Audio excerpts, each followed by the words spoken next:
coming out here after 30 years. Yeah, I ain't got nothing, but I'm gonna have something because I'm rich in personality, you know, and I'm rich in love. My family love me, and that's really all that counts. Hey man, shout out to everybody out there on Team Banky Pound, man. Appreciate the love. You know what time it is. Bop, bop, bop, bop, boom. Appreciate the support. Fight coming up. Think Jake Paul can take that? Nah, I don't think he can take that. So you know what Tyson got for him. Salute, salute, salute, man. We out here, man. 33 years of prison stories. We pushing P. We pushing positive energy all the way down the line. Every day, 24/7, 365. Let's get it. Let's go.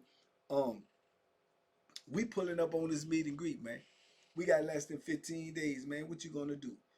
You understand? Like I always say, supporting is important, man. Let's make this a great event. Let's make this a great first event. If you can't be there, donations are welcome. It's appreciated with love. If you can get in the raffle, it's appreciated with love. Help somebody win this 75-inch TV. If you can make it, make the sacrifice, man. Pull up, man. I promise you it's going to be worth the blessing. Come on out, show your love, have a good time, eat some good food, listen to good music, have some good company. Come on out and enjoy this night, man, of celebration for the hard work that we put in for the last 4 years, and we are going to continue this work every day. I appreciate everybody who's been a part of this, man. Salute. If you can't make it and you send donations, I will be calling your name out at the meet and greet to show our appreciation. Salute. TBP Nation, stand up. Let's go. Let's get it. Oh, man. Today, man, I got to make this video. Oh, I don't know how this video gonna turn out, man, because I'm just speaking, you know, as I always do, off the top of my head and straight from my heart. But man, man, one of the hardest things I had to do in prison, man, was, you know, when you get in prison, you know, besides the time, you know, and you get comfortable and you get, you know, not comfortable, but you get comfortable with certain people. Certain people becomes your brother, man. It's like a brotherhood where you know what I'm saying, you roll with this person, you know where they stand, you know their characteristics, you know their personality, you know their attributes, you know their attitudes, you know them, so you can deal with them. As I told y'all, I've had comrades over the years that a lot of people ain't like, a lot of people ain't rock with because of the way that they conducted themselves, the skullduggery, the larceny that they might have had with them. As long as that person don't demonstrate that to me, as long as they don't apply that to me, and we get along, then I'm cool with that. You understand me? I'm cool with that. I may not be cool with what you do, but I can be cool with you. You understand? Because what you do don't affect me, you know, to a certain extent. You know, when there's somebody could be in some larceny, skullduggery, or whatever, and you cool with them and you around them, and somebody bringing that drama to their life, then it affects you. But that's a personal choice that you make when you accept this dude as a friend because he ain't did nothing wrong to you. I always find that is a big piece of hypocrisy, man. When people be judging people for, oh, he did this, he did that, he ain't do nothing to you. So you know what I'm saying? I don't get that, but that's just me. But anyway, this was not the case with this dude, in my opinion. I always got along with this dude, man. Dude name was Angelo as well. Not our Angelo, but the other Angelo, man. His name was Angelo Rooks. I'm going to say his whole name because I want to respect him like that. So shout out and RIP to Angelo Rooks. One of the hardest things to do, man, is to watch somebody that you know, befriended and became a comrade to you, watch him, you know, pass away. And that was the case with Angelo, man. I watched Angelo pass away, man, and that was really heartbreaking for me, man, and it was agonizing to see because, like I say, I spoke about Angelo before. Angelo ended up passing away, man, from you know, complications from HIV or whatever. He got the disease, to the best of my knowledge, from sharing needles, man, because he was a dude that liked to get high. He made no bones about that. He ain't hide that. He ain't, you know, he ain't do nothing about that, man. So allegedly, that's what he passed away from. But I was cool with Low, man. I remember when I first met Low. Low was a live wire, man, a real live wire. I mean, a gangster, a real penitentiary gangster. You know what I mean? I mean, Low gonna fight. Low gonna push that Bethlehem. Low gonna stand on principles. He gonna stand on business. He ain't gonna let you talk smart. He ain't gonna let you do none of that. And he was a high yellow dude, old light skinned joker, right? But he went hard and he had a good heart. He was a good dude. I remember when I first met him, he was cool with Chuck, man. Shout out to Chuck. Him and Chucky was cool. But he grew up with and ran with Cooper Lee, crazy Cooper Lee. This Cooper Lee younger days too. Cooper Lee was really dangerous during these days and crazy as a bedbug. So he ran with Cooper Lee and all that. So being that he was cool with Chucky, me and him ended up getting cool through association. But then we had our own, you know what I'm saying, friendship where we was solid, man. Me and Lo used to laugh, joke, you know, do what we do. And you know, like I say, I understand. There's a lot of dudes I've been cool with that used to get high. That ain't my thing, but that's what they do. But I ain't judging for that. You know, like I say, that's what he was doing before he met me. Who am I to tell him, you know, don't do it because I don't do it? Just like that would be who and him to tell me to start doing it when he know I don't do it. You see what I'm saying? It's a mutual respect thing. So Low was cool though, man, but Low was a gangster, man, because Low, you know, like most dudes that get high, Low usually keep money though. He got a hustle. He keep money. He'll run a little store box. He'll run a little gambling pickup or something. He'll do something to make money. He worked in the laundry, so he gonna make money. So dudes usually make money in the penitentiary when they get high, man. That's what they making their money for. They don't spend a whole lot of money on commissary. They don't spend a whole lot of money on personal clothes and all of this type of stuff that's going, you know, just so you can be walking around the penitentiary feeling somewhat okay. You know, they don't do all of that. They gonna eat them state trades. They gonna do this. They gonna do that because their money going into what they like. Their money going into getting high. So when that missile is on that compound and they want to indulge, they ain't got to be asking nobody for nothing. So Low is one of them type of dudes. But it's the penitentiary. Money is hard to come by. Money don't flow, you know, all the trees in the penitentiary. So might be times don't nobody know when the dope gonna be on the compound. So it might be a time when it's on the compound and he ain't got no money. That's when he dangerous, cause that's when he gonna go to you and say, look, man, let me get a couple of them things, man. I ain't got it right now, but I'm gonna give it to you, blah blah blah blah blah. And if you say no, that's when the gangster come out. You know what I'm saying? I mean, what you mean? I mean, my word ain't no good or whatever. I mean, what you talking about? You know, I'm saying all this. That's all I got, man. I just need the money. I need the money right now. If you can't get nobody to send it to me, if you ain't got it, man, I can't do it. Low might be on some look, man. Look, man. Hey, give me a couple of them Jones, man. Straight up, man. I mean, I'm telling you, I'm gonna give it to you. That's the best I can do right now. I ain't got nobody to send no money or nothing. I need that. I can't do it, man. Man, give me all of it.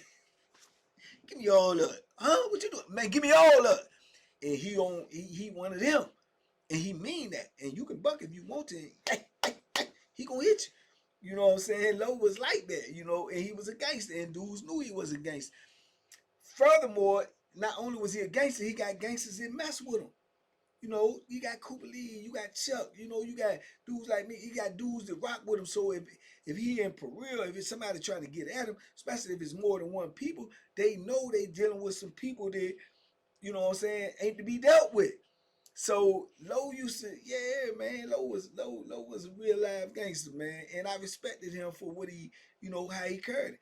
Now I've known Low to take the dope from somebody, you know, because they ain't give it to him because he had the money and told him he had the money in a week or a couple of days and they ain't give it to him. He took it, you know, and it beef brewing and this, that, and the third. And not that he was scared, but that he was a man of his word. When he got money, he went back to the dude and said, look, you can take this for what I took from you and we can leave it alone or I can keep it and we can get on some more gangster stuff. However y'all want to carry it. I ain't tripping. Whatever you want to do.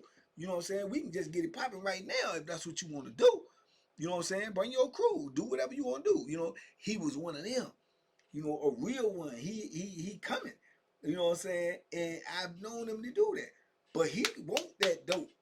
Just like Angelo Ford, when and you ain't got it to give to him and he ain't got it, and you trying to hold, man, Angelo coming to get that. Jail be dag, man. Angelo want that. Just like this Angelo want that. You understand? So like I say, that's the type of dude he was. He going to work every day. He going in the lounge. He doing this thing. He just laugh, joke, kick the bobo all day, man, and stay out of the way for the most part. That was his vice. That's his angle. That's what he going at. That's what he want to get when he want to, go to another place. And I didn't even know at the time at first that straight lining that junk, man, and he shooting it through a needle. I ain't even know nothing about that. You know what I'm saying? I had heard about it on the street, knew about it, had, a couple of people in my family that indulged in that in the city. But I never actually seen it, so I don't know nothing about it like that, you know. And as time went on, man, and our friendship it even got even stronger, man. We even got separated. Where I went around him for some years. I think I got transferred. I come back. He had got transferred. He come back. Now back on the institution, and I'm on that joint with him. And he's still doing his thing. He's still getting high. He jogging every day. He was running all around the track. He had a little size on him. Wasn't no muscle dude, but he was just thick, solid, like man solid. 220, 230, 240, something like that. Solid though. And like I say, he'll rumble and he'll do whatever it takes to get the job done. So I can remember, man, he had told me, man, when I had ran back into her, we was chopping it up. We was, catching up on where you been, what you been doing, and what's been going on, all this and all that. And at the time when I come back, um, I had ran into a good little connect, man, where I was getting, what I'm saying, some paraphernalia in. And I was getting it on the regular, man, and it was very, very beneficial to me, man, because I don't get high, so I'm gonna get every dime, every drop. But dudes that I was cool with, like my little homeboy that I had, Frog, and you got Low, and you got a couple other dudes I was cool with. That was their thing. I used to give it to them. You know what I'm saying? Not give them all up, but give them, so they ain't had to buy it. They ain't had to worry about it. Look, I'm the one who got it. I'm cool with you, huh? I give the dudes that I was cool with a little something off the top. If they wanted to spend some money, cool. But I just give it to them. You know what I'm saying? Just let them know because this because I mess with you. Why why why why? So when they heard, hey man, it's such on the compound, man, they got a missile, woo woo woo. Well, da da da, and all roads lead back to me. I done already gave them some, so they know who got it. You know what I'm saying? Off the rip, they ain't got to be trying to wonder. They ain't looking woo woo woo. Now I done gave some of them some. Said, look, this is what I got to give. Boom, I'm looking out for you. Boom, give it to them. Boom, they use the test. Look, man, I'm gonna spend $300. I'm gonna spend $400. Okay, that's on their choice. But I give them some off the strength because we was cool like that. And it was a few dudes, not a whole lot. Less than five. But Low was one of them because that was my dude. You know, so he as long as I had it, he had it, man. And then I can remember, man, he had told me, man, he said, look, man, uh oh, let me back up first because first time I ever seen anybody put a needle in him was Low, and he was doing it with three other dudes, and I came up there to give him something. I gave it to him, and then the other dudes had bought something. They went in the room, and they was all in one room, and they told me just stand at the door for a minute, man. Let me know where the police at in case the police come in on the jump. And I was trying to leave because I just came for one thing, and I did it. And the worst thing I could have did, man, when they was in there talking and doing whatever, and I turned around and I seen them, and I could never get that vision out of my head. So I can remember, man, I spoke about this before, and as I'm speaking about it, I remember. So I don't know if all of y'all seen it, but I can remember, it was months and months and months and stuff later. I remember one of the dudes that was one of the dudes that I seen all of them getting high together with the same needle, man.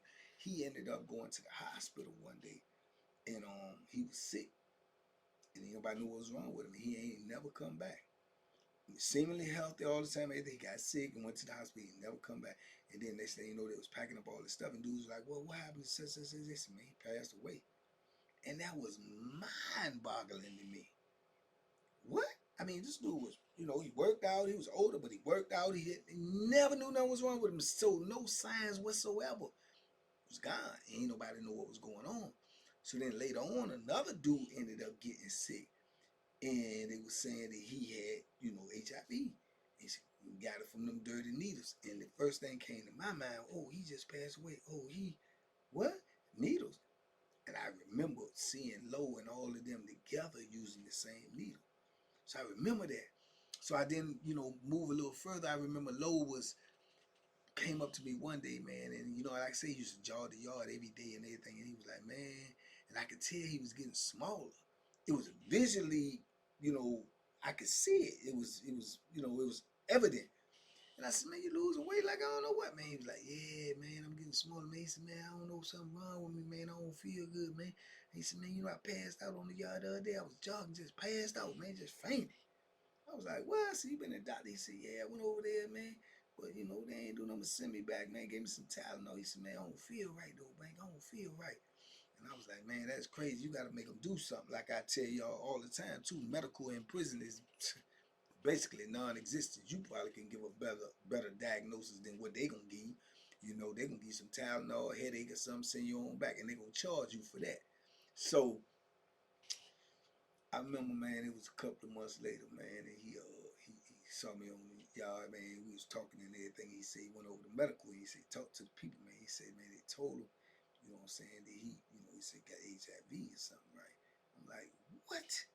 And he ain't indulging it. He ain't mess with no boys and nothing like that. I knew what it was from. I knew it was in there. Then I thought about the other two dudes.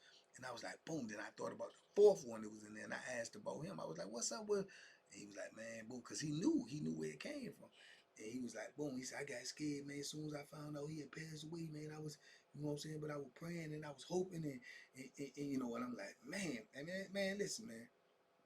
That's some heartbreaking news, man. And for man to man to hear a man telling you that, and man, it broke my heart, man. He just looked at me, man. He said, man, I'm gonna die, man. He said, man, I'm gonna die, man. I'm gonna die in the penitentiary. Because he had a little bit more time to go. I was like, man, don't even think like that, Lord. Don't even, you know what I'm saying? He was like, I ain't know what to say. You know what I'm saying? It was heartbreaking, man. It stayed on my mind constantly, man. You know, so a couple of more months go by. He was getting sicker and sicker because the treatment in there is, like I said, is almost non-existent. But he was in a whole nother building for me, man. And next thing you know, man, he started losing weight, man, at a rapid pace, man, where he went from like 240, man, 230, man. He was down to like, man, low was down to like maybe 110, 115 pounds, man. It looked so heartbreaking just to see him. He walking on the cane there, man. Teeth started falling out. It was just insane, dog. And it was vicious, man. Then I remember I had got moved one time and I was in the block with him. And just to see him like that on a daily basis, to see him so small, so fragile, man, it was just, man, it just was something, man. It just I can't even explain it, you know what I'm saying? And I never forget it. As long as I live, man, I can remember, man, just talking to him outside his cell one day, and we were standing in front of his cell. He standing up on the cane, and he just looked so weak from what I know him to be and how I used to seeing him. And he just was talking to me, man. He was saying, man, I'm gonna die, man. I can't believe I'm ready to die, man. He said, man, I ain't gonna see my kids no more, man. I'll never be with my mom no more. Man, it's just crazy, baby, man. And he started crying, man, right there in the block. And I'm standing right there beside him, and I'm trying my hardest not to cry, man. I'm trying my hardest, but it's hurting me, man. It's hurting me bad just to hear him and to see the pain in his voice and to look at him, man. I had to walk away, man. I'm like, Lord, man, it ain't like that, man. You just gotta hold on, man. You just gotta believe, man. You just gotta, you know what I'm saying? He was like, man, I know I know I'm gonna die, man. I can feel it, man. I can feel it. And he said, look at my mouth. And he pulled his mouth over. He had all these sores in his mouth, man. It was like, God, jeez, man. Jeez. And I was like, man, Lo, just go in the cell, lay down, bro. Just lay down, man. Just, you know what I'm saying? Just clear your mind, man. Just lay down. Just pray, dog. Just pray, man. God in the squad, just pray, bro. God can do anything, man. Just pray. He was like, yeah, man, I know what. And he went in that joint, man. That joint had messed me up. It had messed me up like I don't know what. And I know, man, this may sound crazy, but I'm telling you, man, I was thankful, man, that like, you know what I'm saying, maybe a couple of weeks, a month or something later, man, I got moved all the way back down to the other side of the building, man. And that was a blessing, man, because I couldn't take that, man. I couldn't take seeing him like that. I couldn't take seeing him, you know, getting that weak and I just couldn't take it, man. It was bothering me too much. It was consuming me, you know what I'm saying? Because I know this dude. I done been through the trenches with this dude. I done seen this dude at his best. I done seen this dude at his peak. So to see that, and I don't know if God meant for me to see it. I didn't need to see it because I didn't do drugs. I didn't, you know, indulge in that other stuff. So, but but I don't know. It just was something I guess that God put to me to see for a reason, but I didn't understand the reason at the time. You know, so then I can remember, man, like I say, he was down there, man, and I used to still was getting that little stuff, man. I used to send him stuff down there, man, all the time, man. And then I remember one time, um, I couldn't get it to him, man. And he wanted it so bad, man. He came looking for me all the way in the other building, man, on the cane, all out of pocket, out of bounds, can get a charge and everything. Send somebody in the building for me, man. He said, man, low out there on the boulevard, man, looking for you. I said, what? I was like, yeah, and I knowing he's sick and he's weak, and I come all the way downstairs and I see him. He's like, man, what's up, man? Man, you ain't. They say you got. I said, man, I got you, low. I just been doing so much. I've been trying to get rid of that stuff. I ain't want to hold on to it. So I give him some. I had to try to help walk him back down to the building. And I'm out of pocket. I had to stop halfway just to watch him leave and walk away, looking so weak, man. It was just, woo, man, y'all just don't know, man. That joint was heartbreaking, man. Cause it's like, once you've been in there so long and you done been in the trenches with dudes and you know these dudes hard, their character, and you know how hard they'll go for you if need be, and how hard you'll go for them if need be. To see one of them dudes is like family, man. You seeing a family member just whittled away right in front of you. You know what I'm saying? It's different, dog. And yeah, man, and yeah, man. And it was an incident, man. We had that ride. It was an incident. I spoke on that briefly too. I ain't gonna bring up no names for, to call no blame. But it was an incident, man, where, somebody had, had an altercation with him in the kitchen, man, and ended up, doing something to him, man, and pushed him and knocked him down, threw some stuff in his face or whatever. That would have never ever happened if he was who he was. Same thing with Sam Pitts when he got old and got dudes trying to try him. Same way it was with same way it is right now with Bo Billy. You got these things. I'm telling you, is almost impossibility when these dudes was younger and in their peak, or before they got sick, or before they got older, or before they got unhealthy. Impossibility without real life casualties. So that disturbed me a whole lot, man. And it happened on the day of the riot. You know what I'm saying? So I couldn't even address it, but I was going to address it, and I had my own. Dixon wanted to address it as well, because man, Lowe was he was who he was, and just because of his condition right now, man, he's still the same man, man. He's just not capable of doing what he used to do. But I just don't like people that I feel like prey on the weak. If you a killer, if you a gorilla, if you one of them, then you get them how they come. You know what I'm saying? Not just because, but how they come. And for what I understand that happened, that being the same low, for that little incident, you wouldn't have did that to that low. No, and no one can convince me you would have did that to that type of low, because it would have been somebody going up out of here, either you or him, either or. Not to say that this dude who did it was a sucker, because he was far from a sucker, but it was a sucker move. You dig what I'm saying? So that happened, man. And the ride, and like I say, we went through that whole thing, through that year, whatever, with that ride, man, on lock, and all this would come off, and this, that, and the third, man. And I don't even think we was off that long, man, before, you know, um, somebody had said Lowe was in the cell, man. He was in the cell by himself, man. And he ain't have a cell partner or nothing. And when they went around there to do a count or a check or something, man, Lowe was laid in the floor, and he had passed away, man. And he was close to the call button, like he was probably trying to hit the call button. Whether he hit it or not, only person to ever know is the CO in the booth. It's a possibility that he did hit it and they didn't even respond, because that's just realistic in penitentiary. Dudes in the cell get the rumbling, and some one of them scared, hit the button, he might get unalived in there before they even answer the button. So that's how much value they put on your life in the penitentiary. When it's not them, it's not their family members, they ain't answering that. They don't even care. You know what I'm saying? They probably up on the phone lollygagging or fraternizing, doing some other type of foolishness, and somebody losing their life in it. So that disturbed me a whole lot too. Made me looking at all these COs funny and everybody else funny. But man, I can remember the morning I got the news, man. It just broke my heart, man. They said, man, it took Low, man. They found Low in the cell last night, man. He gone, man. Woo, woo. So it's heartbreaking, and I know people on the street, man. These type of things happen, man. People on the street are just unaware, don't even know, man. But life be lost in the penitentiary a lot. It be a lot of life lost in the penitentiary. Some lives is lost living, and some lives are lost unalive. But lives are lost in the penitentiary, and a lot of people don't even care. But to us in there, sometimes we all we got.